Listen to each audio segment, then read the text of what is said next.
बिस्मिल्लाहिर्रहमानिर्रहीम। शहाब साकिब है क्या, कैसे नमूदार होते हैं और साइंस और अल्लाह का कलाम इसके बारे में क्या कहता है। अगर हम साइंटिफिक पॉइंट ऑफ व्यू से देखें तो साइंस हमें ये बताती है कि स्पेस के अंदर अनगिनत सितारे हैं, उनको हम काउंट नहीं कर सकते।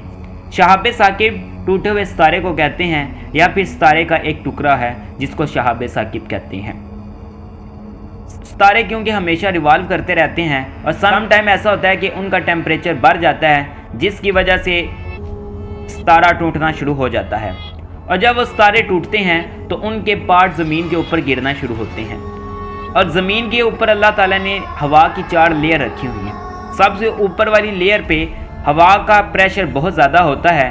जब वो पत्थर या उस सितारे के टूटे हुए पार्ट्स उस हिस्से पे दाखिल होते हैं, उसके ऊपर वाले हिस्से पे फ्रिक्शन की वजह से टेम्परेचर उसका बढ़ने लग पड़ता है और फिर हीट प्रोड्यूस होती है in the form of light, और वो फिर ज़मीन पे ऊपर लोगों को चलता हुआ सितारा मालूम होता है, और वो फिर ज़मीन पे गिरने से पहले ही खाक में बदल जाता है।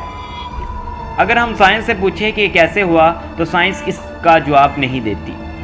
साइंस इसके बारे में सिर्फ इतना कहती है कि शहाब साकिब मेटेरियल्स टूटे हुए सितारे हैं जिनको जब वो टूट के ज़मीन की तरफ आते हैं तो रोशनी की तरह नमूदार होते हैं और फिर ज़मीन पे गिरने से पहले ही ख़त्म हो जाती हैं।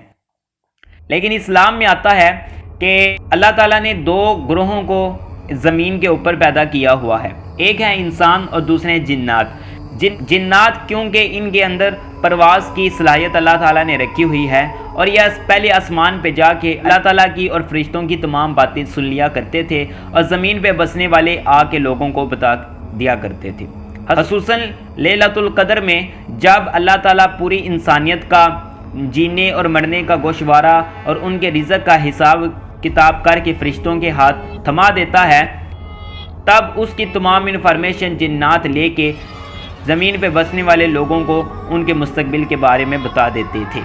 तो अल्लाह ताला ने इनसे बचने के लिए फरिश्तों को हुक्म दिया कि इनको मारा जाए। जब ये आसमान की तरफ उड़ते हैं तो फरिश्ते इन्हें शहाब साकिब मारते हैं। कुरान में भी इस बात का जिक्र है। ये थे शहाब साकिब जो कि साइंस के बारे में क्या कहती है और अल्लाह का कलाम इसके बारे में क्या कहता है। अगर आपको ये वीडियो अच्छी लगी तो इसे लाइक करें, शेयर करें, सब्सक्राइब करें। तो मिलते हैं अगली वीडियो में।